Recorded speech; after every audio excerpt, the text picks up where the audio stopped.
MR constructions వాళ్ళు గుంటూరుకు 3 వైపులా 3 మంచి అపార్ట్మెంట్స్ నిర్మిస్తున్నారు. పక్కా వాస్తు, మంచి మెటీరియల్ వాడతారు. మేనేజ్మెంట్ బ్రహ్మాండంగా ఉంటుంది. 24 hours water supply, more over time కి డెలివరీ. ఎంఆర్ కన్స్ట్రక్షన్స్ మీ ఇంటిని అందంగా నిర్మిస్తాం. బ్రదర్, మీరు ఏ యూనివర్సిటీలో నా పేరు నవీన్ కుమార్. నేను పీజీ సెకండ్ ఇయర్ చదువుతున్నా, ఎంఏ ఇంగ్లీష్ లో. ఏంటి ప్రస్తుతం యూనివర్సిటీలో పరిస్థితి ఏంటి? పరిస్థితి చాలా ఉధృతంగా ఉన్నాయి, గందరగోళంగా ఉన్నాయి. తెలంగాణ సర్కార్ అంతా పోలీసులతో మోహరించి క్యాంపస్ ని నిర్బంధం పాలు చేసింది. ఏదైతే ప్రజాపాలన అంటూ చెప్పి ప్రజాభవన్ పేరు తీసి కంచెలు తొలగించినామని చెప్పిన రేవంత్ సర్కార్ మా యూనివర్సిటీని పూర్తిగా పోలీసు ఆధీనంలో పెట్టుకుని మమ్మల్ని అణచివేతకు గురి చేస్తుంది. ఈ అణచివేతలు కొన్ని రోజులు మాత్రం ఉంటాయని నేను తెలంగాణ ప్రభుత్వానికి సూచిస్తున్నాను. అంటే ఇప్పుడు మీరు ఏదైతే 400 ఎకరాల కోసం మీరు ఏదైతే ప్రొటెస్ట్ చేస్తున్నారో అసలు అది ఈ యూనివర్సిటీకి సంబంధం లేదనే ఒక వార్తలు కూడా వినపడుతుంది. దానిపైన ఏం మాట్లాడుతుంది?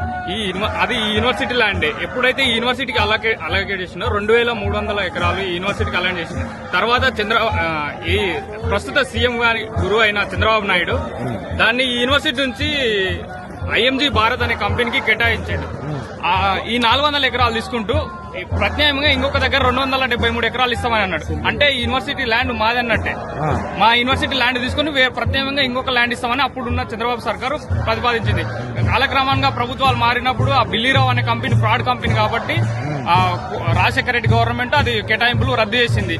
అది ఆ తర్వాత ఐఎంజీ భారత్ అనే కంపెనీ కోర్టుకు వెళ్లడం ద్వారా కోర్టు తీర్పు అనేది లేట్ అయింది, డిలే అయింది. సో రీసెంట్ గా తెలంగాణ గవర్నమెంట్ రేవంత్ సర్కార్ వచ్చిన తర్వాత కోర్టు వర్డిక్ట్ అనేది వచ్చింది. ఈయన రేవంత్ రెడ్డి ఏమంటున్నాడు, మేము కొట్లాడినామంటున్నాడు. రేవంత్ రెడ్డి కొట్లాడింది ఏం లేదు ఇందులో.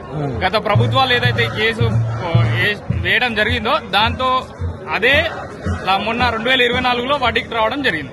ఏంటి ఇట్లా పోలీసుల వ్యవహారం ఎలా ఉంది? ఇప్పుడు ఇక్కడ విద్యార్థులు ప్రొటెస్ట్ చేస్తుంటే కొంచెం గందరగోళంగా ఉన్నది. వాళ్ళు మీ పట్ల ఎట్లా వ్యవహరిస్తున్నారు? పోలీసుల వ్యవహారం చాలా తీవ్రంగా ఉంది. వీళ్ళు ఇంత అణచివేయాల్సిన అవసరం లేదు. ఎందుకంటే ఇది ప్రజాపాలన అని చెప్తున్నారు.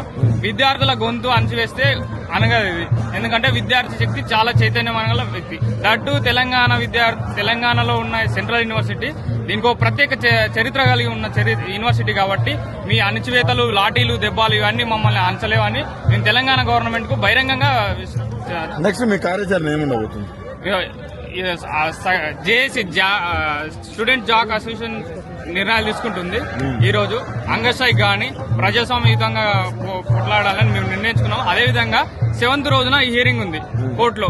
ఆ కోర్టులో హియరింగ్ కాకుండా ముందు ఇక్కడ ఏం అడవి లేదు, ఏం లేదని నిరూపించడానికి రేవంత్ సర్కారు బుల్డోజర్లను పెట్టి 100 బుల్డోజర్లను పెట్టి అది ఫారెస్ట్ మొత్తం క్లీన్ చేస్తున్నాడు. ఓన్లీ కోర్టుకు ఇలాంటి సమర్పించడం కోసం ఇక్కడ ఏమి అడవి లేదు, చెట్లు లేదు, వన్యప్రాణులు లేవు అని ఒక చూపించడానికి మాత్రమే. అసెంబ్లీ సాక్షి కూడా ఇదే అంటున్నారు కదా, అక్కడ వన్యప్రాణులు లేవు, ఏం లేవు, కొన్ని రాజకీయ గుంటనక్కల కోసమే ఆ భూమి ఎదురు చూస్తున్నారు తప్ప అక్కడ వన్యప్రాణులు లేవని బహిరంగంగానే ఆయన మాట్లాడుతున్నారు. నిజంగా వన్యప్రాణులు లేవా?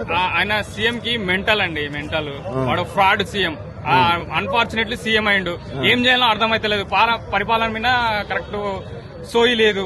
ఎక్కడ పడితే అక్కడ భూమిలో అక్కడ 4th సిటీ అని 13,000 ఎకరాలు ఉంది. 400 కాదు 40,000 ఎకరాలు అమ్ముకోమను వానికి. 400 ఎకరాలు ఇది హైదరాబాద్ కి లంగ్స్ లాంటిది. రాబోయే తరాలు క్షమించవు ఈ భూమి అమ్మితే. ఇప్పుడు ఢిల్లీలో ఏదైతే పరిస్థితి ఆక్సిజన్ కోసం ప్రత్యేకంగా పరిస్థితులు ఎదుర్కొంటున్నాం, రాబోయే తరాలు హైదరాబాద్ కూడా అలాంటి పరిస్థితిని ఎదుర్కొంటుంది. ఇంకొక ఢిల్లీ హైదరాబాద్ కాబోతుంది.